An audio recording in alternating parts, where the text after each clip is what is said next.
What's up and welcome to Idle Insights, a show where each week I, Treavor Bettis, talk to interesting people about idle champions in Dungeons and Dragons. And returning with me this week is the amazing, the incredible, the DM with the mostest, B. Dave Walters. Once again, that is the dozens and dozens of my fans there. I know, there's more than dozens and dozens. There's a lot of dozens after that. You were making meaningful eye contact with the camera, but I don't know if you saw. I hit you. With, oh, I didn't see you there. And my camera's so weird because, like, if I'm looking at it right now, it looks like I'm looking above it, so I have to stare just above you, and so in just the bottom peripheral, I see you go. Hey. Yeah. That's a little bit of how the sausage is made, folks. Like when it looks like we're looking at each other, we're not. Like that's me looking at the camera. That's me looking at Trevor. That's me looking at Trevor. That's me looking at Trevor. Yeah. Right. So it's all right. Just that's what you get with episodes with us. You get behind the scenes in the scenes. Oh, I didn't even see you there. Oh my gosh. Maybe we should have a little 2-man show here for a moment. Who knows? Okay, so I told you before we started recording here. By the way, we're recording. We're not live. I know I told you last week we were going to be live, but we're not, and I'm a liar, so get over it. But it's not his fault. He tried to make it live. And I am the one that twisted time and space to not make it live. But for what it's worth, it's not going to be live for a good reason that I'm also not going to tell you.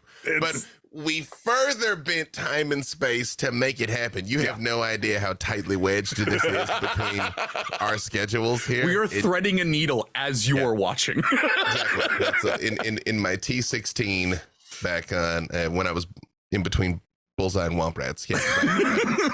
Me and my old buddy Biggs Darklighter. And, I'm sure rambling a lot for somebody that said we're on a tight time. And I'm not even going to start with an Idle Champions Presents question because I had a fun idea beforehand. I usually start off shows with folks who I haven't done a show with. How'd you get into D&D? But I like these icebreaker questions to just kind of get into an episode. So I came up with another one. B. Dave, who was your first D&D character? An elven fighter mage thief based on Vampire Hunter D. Are you serious? Oh no! Big hat, big sword, long coat, hold down the whole nine. Yep. What edition was that? Oh, second edition. Just back when the deep magic was written. The only thing he didn't have was the face on his hand. There was no way to do that mechanically. But I want to say we flavored it where he still had like a voice in his head or something. Good. Yeah. Yep. That's exactly what it was. Do you remember what his name was?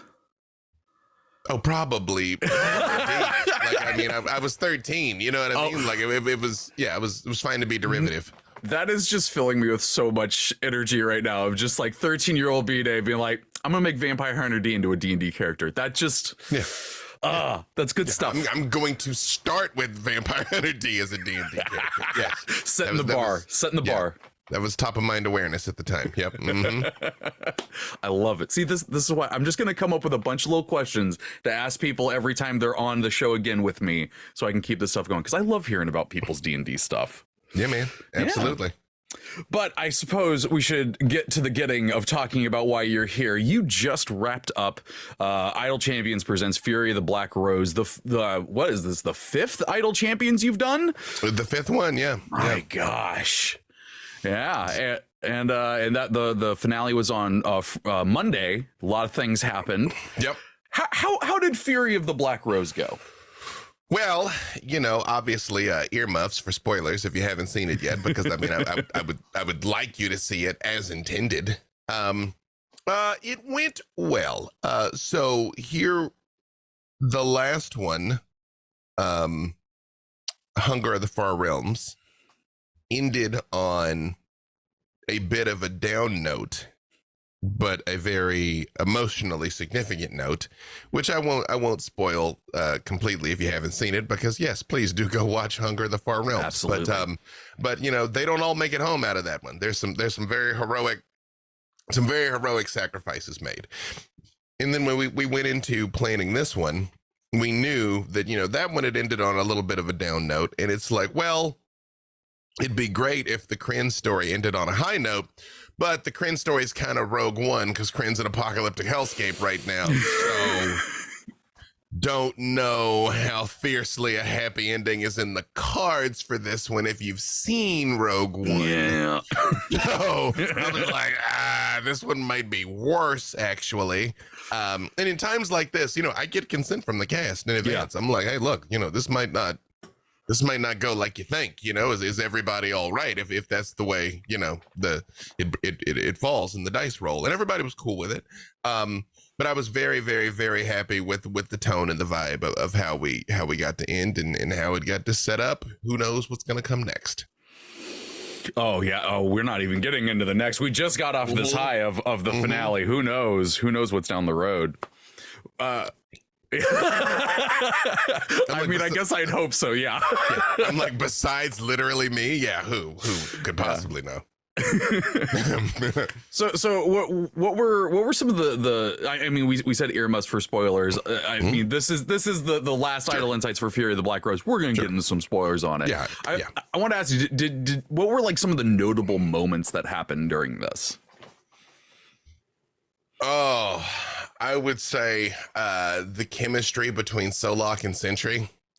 Oh, really? Yeah, people, Solok and Sentry rather.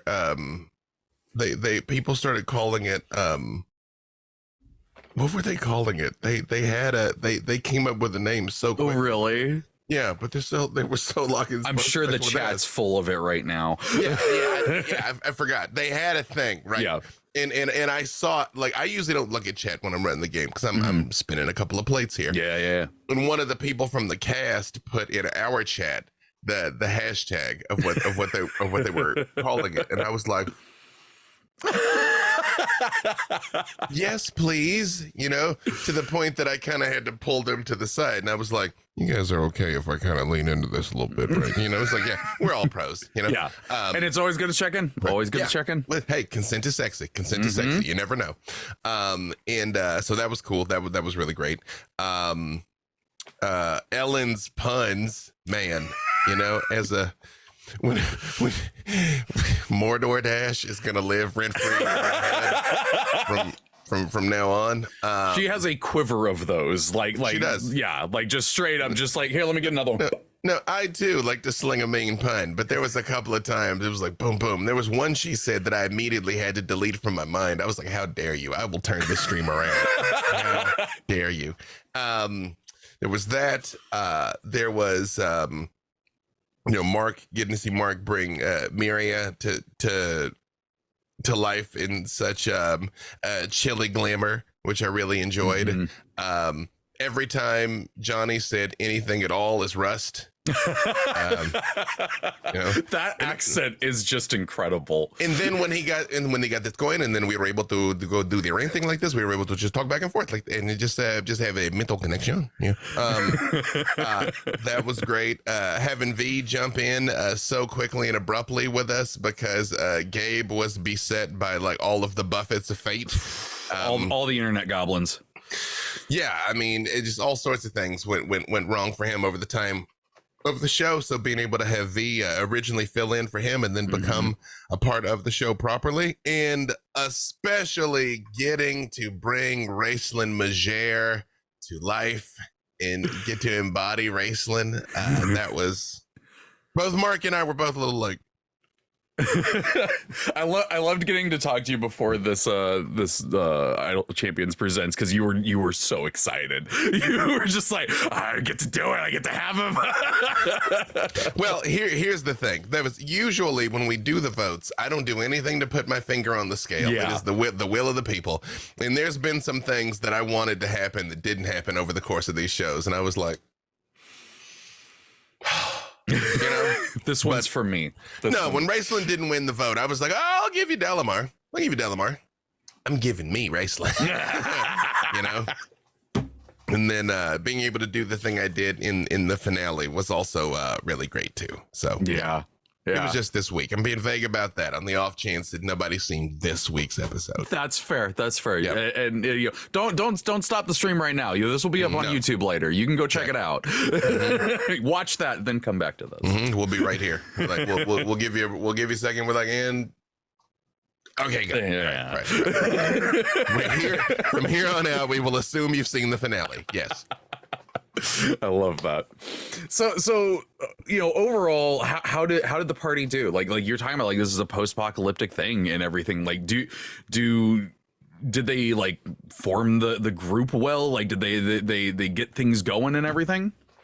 They meshed together very quickly, which was of course good. I mean, again, by now, you know, most people that have played the game for a while, and most people that are pros, will go the way the wind is blowing. You know what I mean? Like they won't spend a lot of time with, well, my character wouldn't go with you, and it's like, well, we will leave you. You know, it was more that the humans that were playing the game mesh quickly in a meaningful way, which was nice. Because for people that don't know, you know, Johnny and Ellen are from Oxventure. They do a show together. Mark and Rhiannon are from High Rollers. They do a show together, although usually Mark's running the game. And then, you know, I guess Gabe and I were kind of the odd ones out, you know, and then V as well. But it all meshed very quickly. This story was a little bit of a meat grinder. You know, they crash in the middle of a war between a dragon army and an undead army, which is just awesome if you think about it.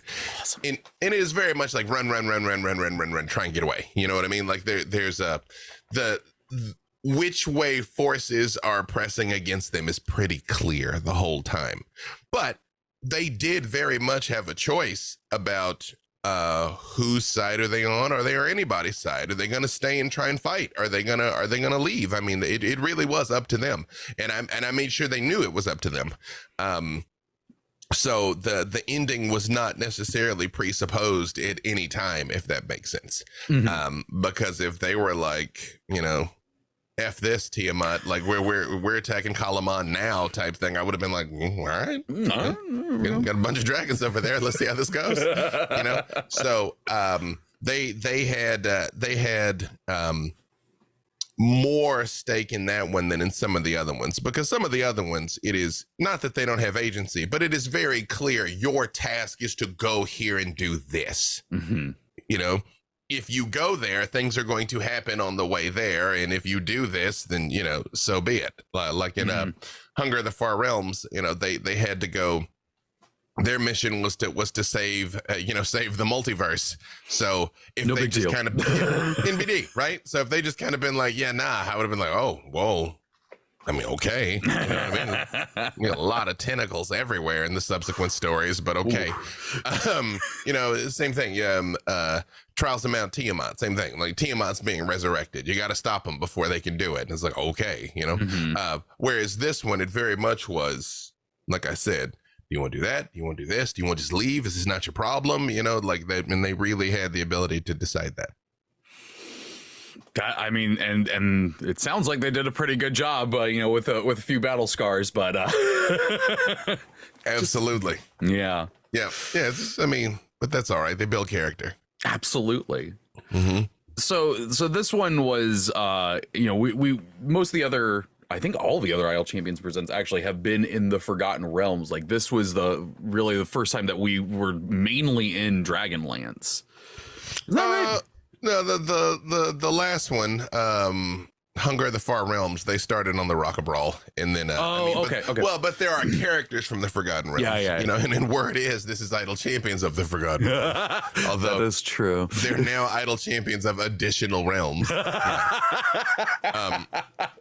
But I would say this was the first story that we've done that basically had no tie to Faerun. Yeah. I mean, I guess some of them may have visited. You know, it was implied they were aware of Faerun. But yeah, this is the first one, you know, that was truly untethered. Yeah. How was it running Dragonlands for the stream? It was good. I was a little more. I wasn't so stressed out about the Dragonlance setting, because I knew it was going to be a little bit of a magnifying glass. You know what I mean? Because like there's a lot of lore to Dragonlance, like a lot. There's how many books? All of them. And so I kind of went through and I figured out in my own mind what period in time this story must be set in. Okay. Because again, there's centuries of like canonical lore to Dragonlance. And then, but I knew it was going to be a little bit of a microcosm of, it's just kind of what's happening from here to here. You know what I mean? Like you crash there, you got to get here and leave. So I knew I didn't have to give too much detail of, you know, what Verminard was doing and all this other business, right? But what I was most nervous about, believe it or not, was I knew I had these characters coming in from these other shows, and I didn't want to step on their continuities. So I worked a lot with Mark to be like, how can Sentry even be here? You know, how can Rust on the Harbor and Merylwyn even be here? And it's funny because Mark and Johnny have very different ways of doing things. So, you know, they're both excellent in their own right. Mark had this like very specific vision of like, well, it really kind of needs to be this, or this won't make sense, and this won't make sense, and you know, and we worked that out. And Johnny was like, they're just on the boat, man. Yeah, we're supposed got on a boat. That boat went here in action, and I'm like, got it. You know, that was also part of the reason why I wanted to, over the course of the show, I gave both of them opportunities to take the reins for a little bit and tell a little bit of the story, because I wanted to tie it properly back to their story worlds in a way that only they could. And I also wanted to give the audience a taste of how they tell their stories, because whenever I'm telling these Idol Champion stories, I always want, my primary objective is to make the audience love these characters, because hopefully they will follow them back to wherever the next story of these characters gets told. It's like they're all little Avengers movies to me, where these heroes get plucked, put together to do a thing, and then go back to their own, you know, their home titles. So giving both Johnny and Mark a chance to kind of give a taste of their world and their story and show off their own skills was something that was very important to me from the beginning, and I'm glad we got to pull off effectively, I hope. I mean, the parts that I was able to catch, especially in the first episode when Mark took over as the Prime and was doing the Transformers adjacent voice, it was very, legally very distinct, cool. Yeah, legally distinct. There we go. Yeah. Well, every time he said "until all are one," I was like,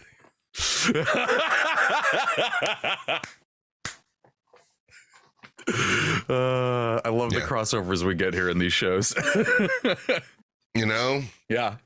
But yeah, when he was talking, I was like, I was gonna say "until all are one" as a joke at the end, and then he really said it. I was like,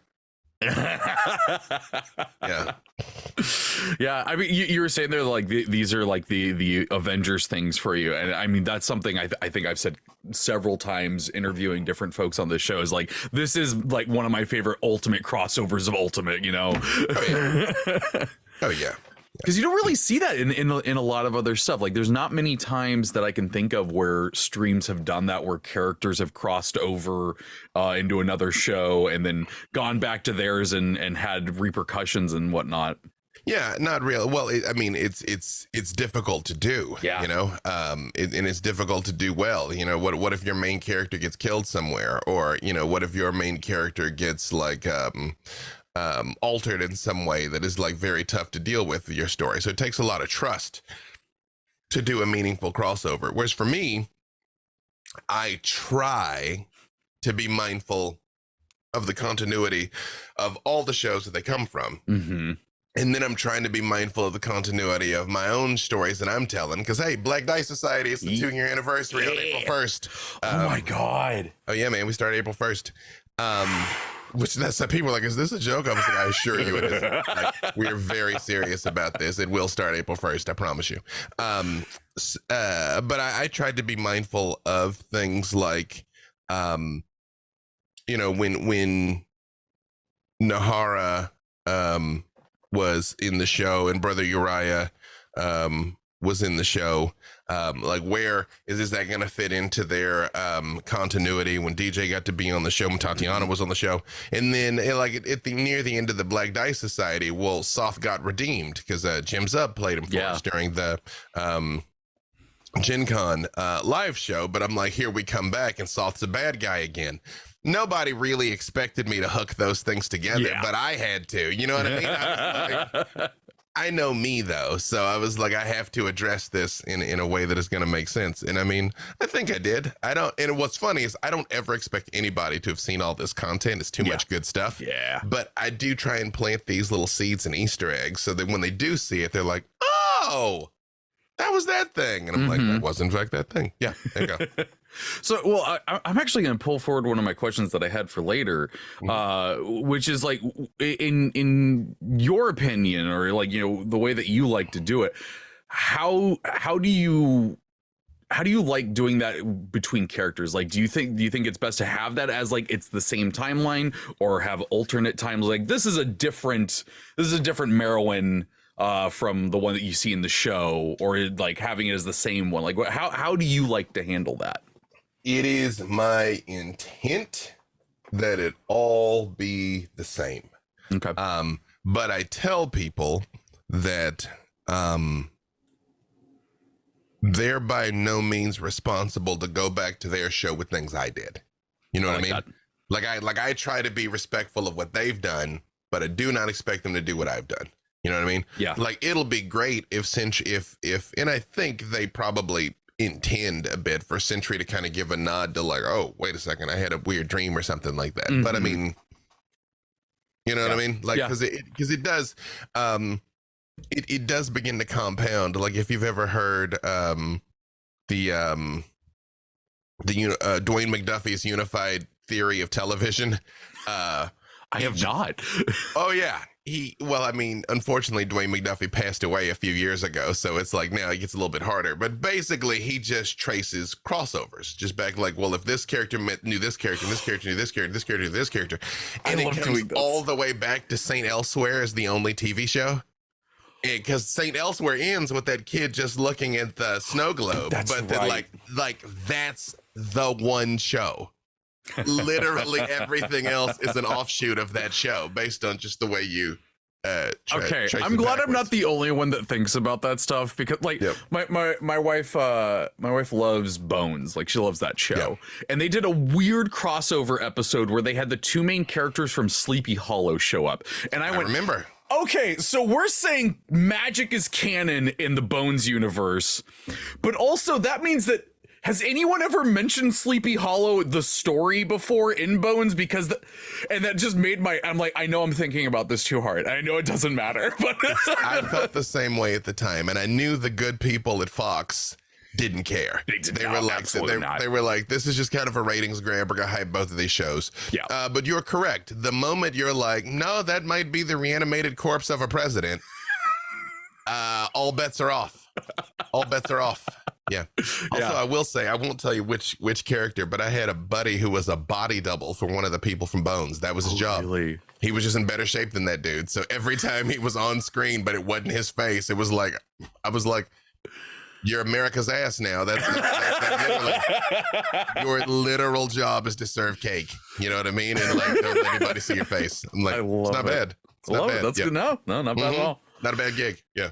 Yeah, I definitely do. I like the way that you're talking about, where it is like this one continuous thing. I mean, when I run games, like in my head, it's like, this is one continuous story where stuff is fitting in and whatnot. Like, I'm running a show right now on Dungeon Scrawlers that has Orkira in it, and in my head that is well, thank you.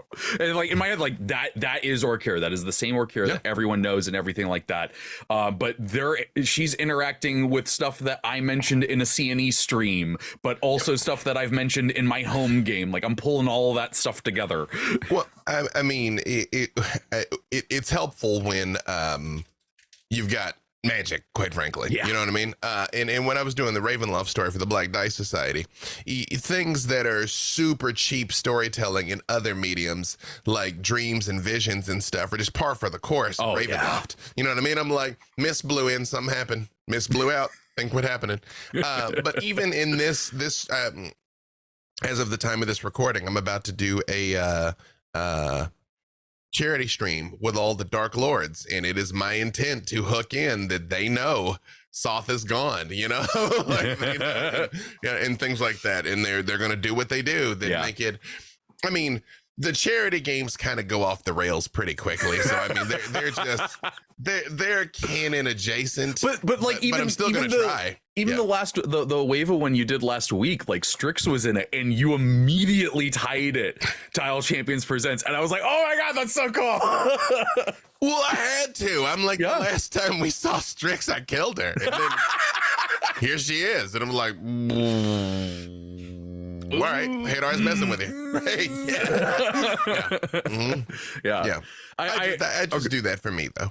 Oh, but I think that's great, and I think that really comes through in great ways. Because like when you had Desmond and Tatiana in Isle Champions Presents, I like the episode. Like I think it was the week after the finale or something. You had it like they walked off and then came back, and they suddenly had new stuff, and they were talking about the adventure and stuff. And I'm like, this is so cool. Yep. Well, I mean, I'm a lore and continuity guy in my own head. I mean, I try not to be too much of a neckbeard about it because, again, you know, a lot of times, I don't know, you take something like Star Trek or Doctor Who where, you know, there's decades of stuff. Yeah. But when it's like overtly stuff like my dad died in my arms, it's like, no, he didn't. We saw your dad die in season 3. What are you talking about? Like, you're a grown man. Like, you know, like stuff like that bugs me. You know what I mean? Yeah. Just try and keep it, at least if you squint, you can see it. I do try. Yeah. Yeah, I found that with several shows that I've watched over and over again, where I'm just like, I know these are different writers. There's so many different ones, but I mean, I'll be vague about it, but I mean, I even have some idea which way the wind is blowing for the next Idle Champions. You know, nothing's done till it's done. Yeah. But I already have in my head, I'm like, oh, okay, that'll be here. And, you know, and those people, that's how that's gonna, and then they'll, you know, yeah. So I do put a lot of thought into that. Who knew that two of the three hosts from a show called Champions of Lore was really into their lore? What? That's also the reason for these protracted rambles. We haven't got a chance to do it in too long. Yeah, right. We still do a weekly podcast together. It's not on C&E and it's not about lore. Exactly. In fact, on there, we told that nobody cares about your 10,000 years of backstory. Nobody cares about your 10,000. It's writing about dragons. The full title's writing about dragons and shit, which usually we let Erin say just because it sounds so much better when she says it. And that's our podcast. It's available wherever podcasts are sold. I can say that because I'm here as a guest. Yes. Trevor's here as a corporate representative. It is writing about dragons and stuff. But when you Google it, you won't find it if you Google dragons and stuff. But yes. Oh, that's true. Yeah, it's writing about dragons and SH. What is the asterisk? Yeah, asterisk T. There we go. Yep. Look up that. Okay, so I want to ask two similar questions. We're gonna start with this one, which is, do you have a favorite moment from this Isle Champions Presents? And this can be either like something you did or players did. Having Raceland show up was pretty. That was pretty top flight. I mean, Mark loved it. Yeah, in the final battle with Soth, there was 2 moments where Soth tried to kill Miria and couldn't. Mark ended up having 6 hit points left. Oh my god! And then Sentry just went Nova and inflicted this just crazy amount of damage on Soth, but he also had 6 hit points left. So it was like rocket tank, just barely standing afterwards. I enjoyed that. In the ending, if they hadn't stopped Ember at that exact second, I had rolled and the breath weapon had recharged. And the way Ember's breath weapon works is if you die, if you get dropped to 0, you just die. You don't no take backs. You don't no death saves. Like you're just obliterated. It's like a disintegration. So it was sort of like Ellen, do something right now, or he's gonna kill at least half of y'all. And I would have done it. I'm like longtime fans of the show. No, I'd have done it. Yeah. So. Oh, that's always fun. Okay, but now I'm gonna ask one for overall of Idle Champions Presents. Is there a moment that stands out that you're just like, that's the stuff right there? The death of Tiamat and the Trials of Mount Tiamat.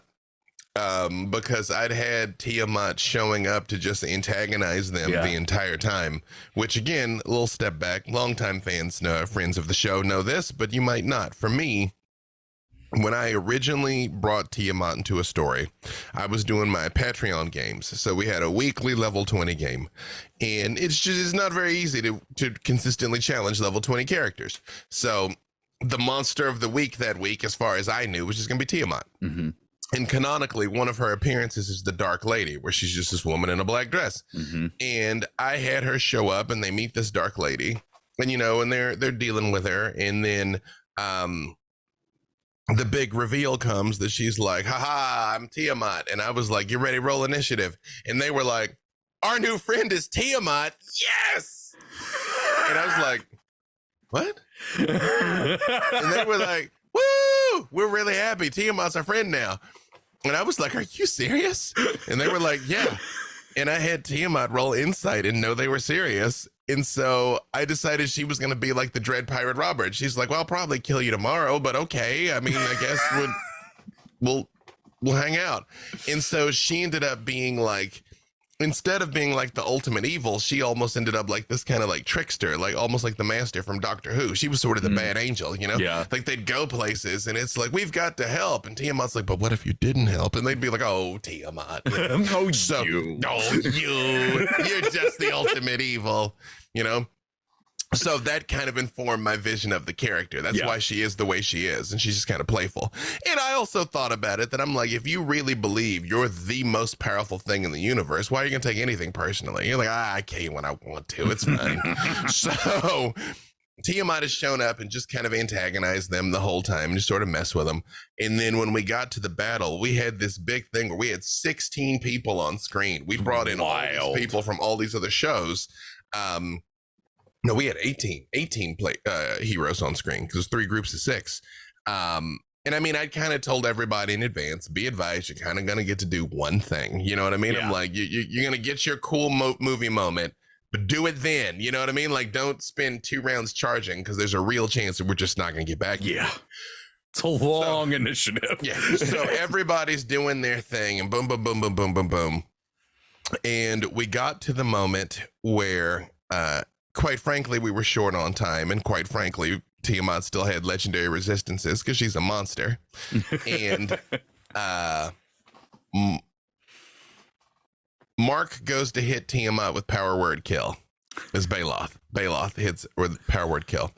And Hope Lavelle had been playing Penelope Half Pint that whole time and had just been very nice to Tiamat the whole, because that's her thing, it's a won't you be my friend type thing.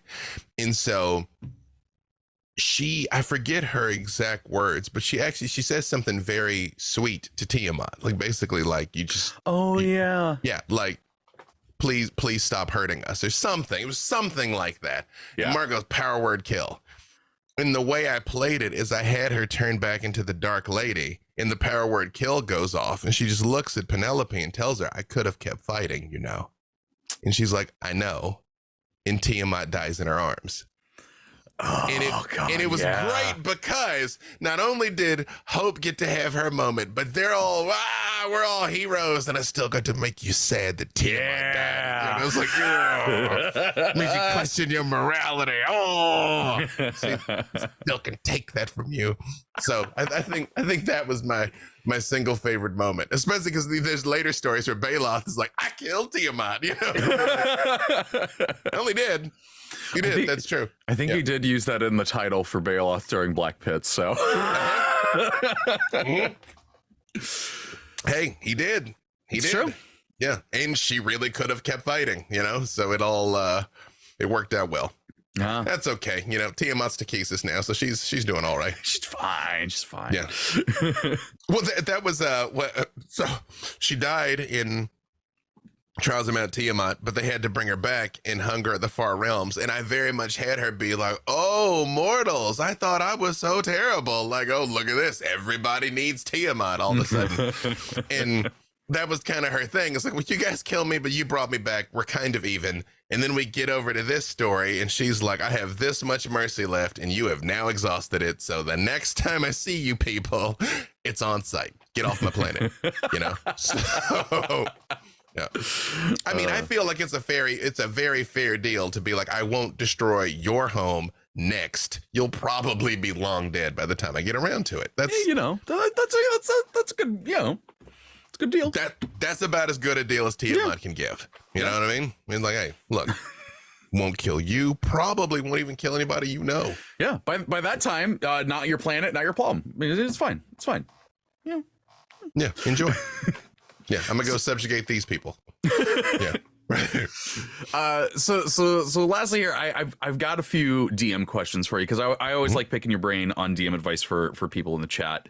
And one of the things besides all of these crossovers that you're doing that, definitely happens throughout Nile Champions Presents is you have some very iconic D&D characters show up through this.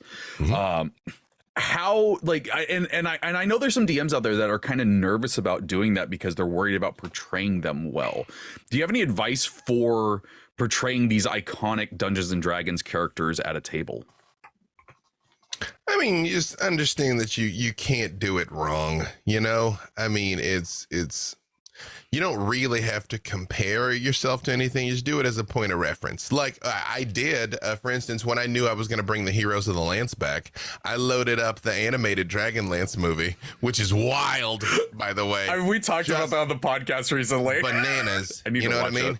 And I just listened to their voices. I listened to the way that Kiefer Sutherland did Raceland and Michael Rosenbaum did Tanis. And I just because my thought was not that these people are now the iconic end all be all, but they went through some measure of approval where people were like, yeah, okay, Sturm sounds like that. Yeah. And I was like, okay, that was all, because you very much can get into, if you're not careful, I'm not doing Gimli the dwarf. I'm doing John Rhys Davies doing Gimli the dwarf. Yeah. You know what I mean?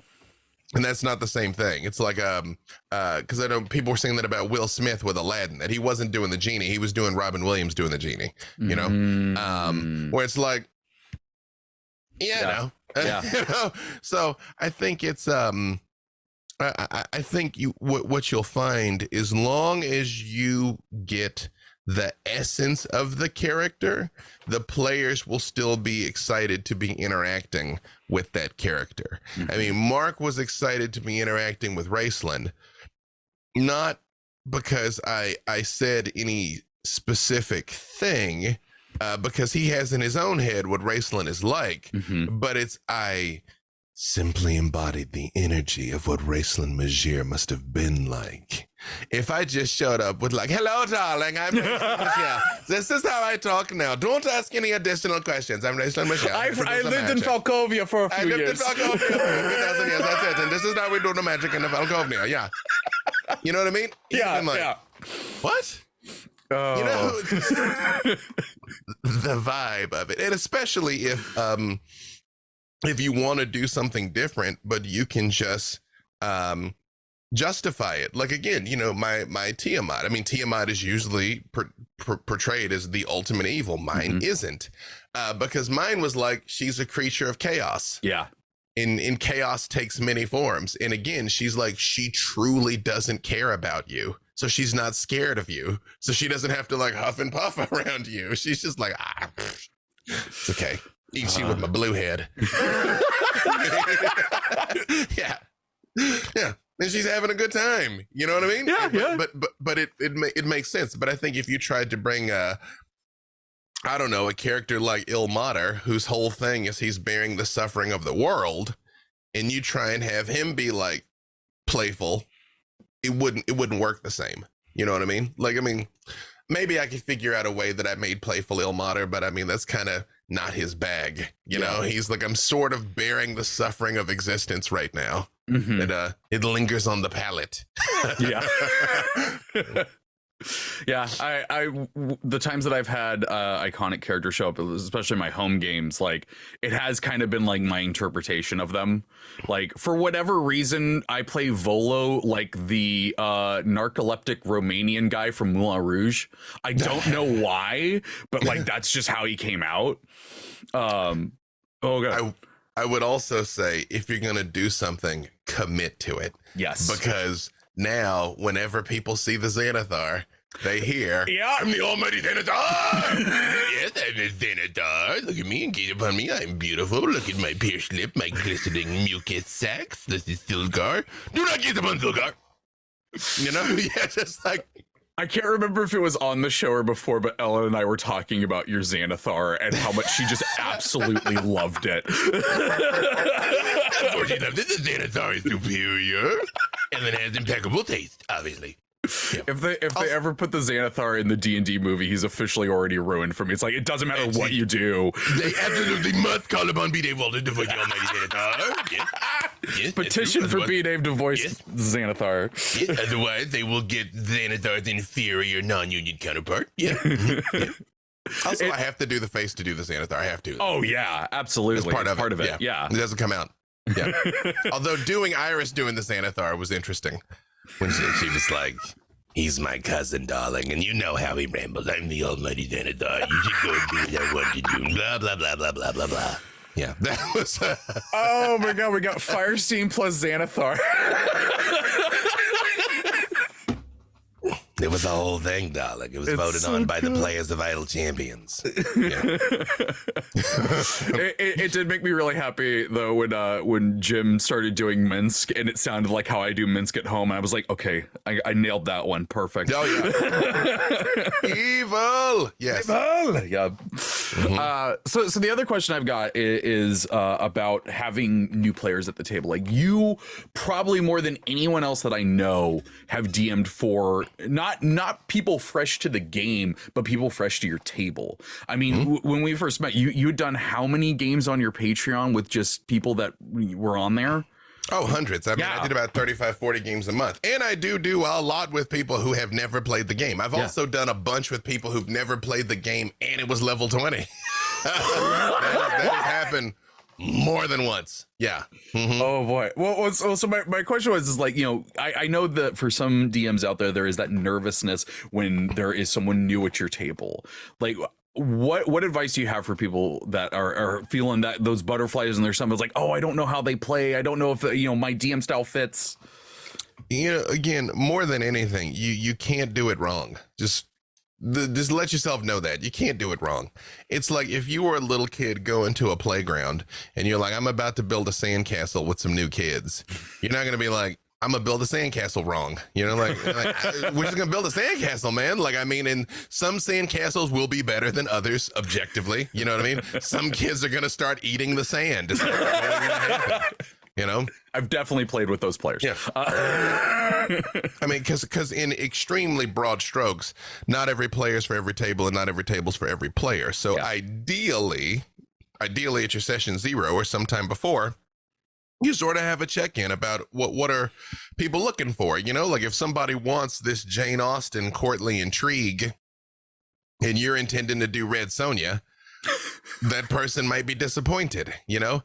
I mean, ideally, in every session, everybody is getting at least some opportunity to be a rock star. And some people are going to get some time in the spotlight. The way it goes, especially over a longer show or a longer stream, a given person may get more of the spotlight in a given episode, but the talky person should get a chance to talk. The sneaky person should get a chance to sneak. The fighty person should get a chance to fight, you know? And I find as long as you give everybody that chance, you know, they'll feel fulfilled. Yeah, I mean, if at the end of the day, if it's not a fit, that's not necessarily a knock on you or them. But to me, I don't worry about what if it doesn't fit. I like, well, what if we have some electric alchemy? Because I've been very fortunate. I mean, we've had no bad casts in Presents because they're all wonderful people. Yeah. But there's definitely been some where the vibe was much stronger, much faster. Where it's just like, oh, this just works. Yeah. You know? And we were like, oh, we got to get those people back again because it just like everything just fell into sync very quickly. Yeah. You know, and you get both. I mean, again, don't stress about it. I think at the core of it, the number one thing everybody needs to remember, and I know this sounds weird coming from me, from somebody who talks about it so much and all the minutia, is it's still a game. It's just a game. Yeah. You know, just have a good time. You're like, ooh, can I play Monopoly with people I don't know? You can deal crushing emotional trauma to strangers. Yeah, that's fine. Yeah. Don't worry about it. Just have a good time. Oh God. I would rather play D&D with random people every day than play Monopoly with random people. That sounds terrible. Or not random people. Yeah, or just not it at all. Well, B Dave, thank you so much for taking the time to talk with me today, and for running in another incredible game of Vital Champions Presents. If people want to find you and what you do on the interwebs, where can they do so? You can find me all over the interwebs, wherever fine streaming content can be located, including podcasts with the hunkiest podcast editor ever. I'm B. Dave Walters on all the socials. Also, I have some programs where I teach how to do exactly what it is that I do. 14-day player, 14-day DM, and 14-day writer, which you can also find on my Twitter. They're usually pinned at the top, but worst case, you search for B. Dave Walters and 14-day, you find it. Do that. I hear the writer one will save you 5 years off of your writing journey. 5 years off of your writing journey. Thank you for setting me up with the rest of the plug there, that I can just like pull that down. Yeah. Save you 5 years on your writing journey. There we go. And yeah, if you missed Idle Champions Presents Fury of the Black Rose, I guess sorry we spoiled it, except I'm not. Go back and watch it, though. It's good even if you know what's happening. We gave voluminous warnings. Yes, we did. But you can catch that right now on YouTube. And if you're watching this on our YouTube, you can check that out. And all the other Idle Champions Presents, we got them in a fun little playlist for you. So you can just leave that on while you're working. I totally have not done that at all. Absolutely. So you watch them in reverse order. You just watch me get younger. It's weird. I remember how long ago the first one was. It was in the middle of the pandemic. It was two and a half years or so. It was, I think the first one was 2021. Yeah. It might have been early 2021. Yeah. It was definitely early. It was definitely early. Late 2020. Yeah, that's true. Yeah. It's been a dog's age. Good time. Hopefully we get to do more. You never know. Yeah. We'll see. Also, I'm just saying, the more you guys watch it, the more likely it becomes we do more. So yes, do. Keep watching if you want more. Keep watching. Put that playlist on in the background. But that is going to do it for this week's episode of Idle Insight. So until next week, take care of yourself.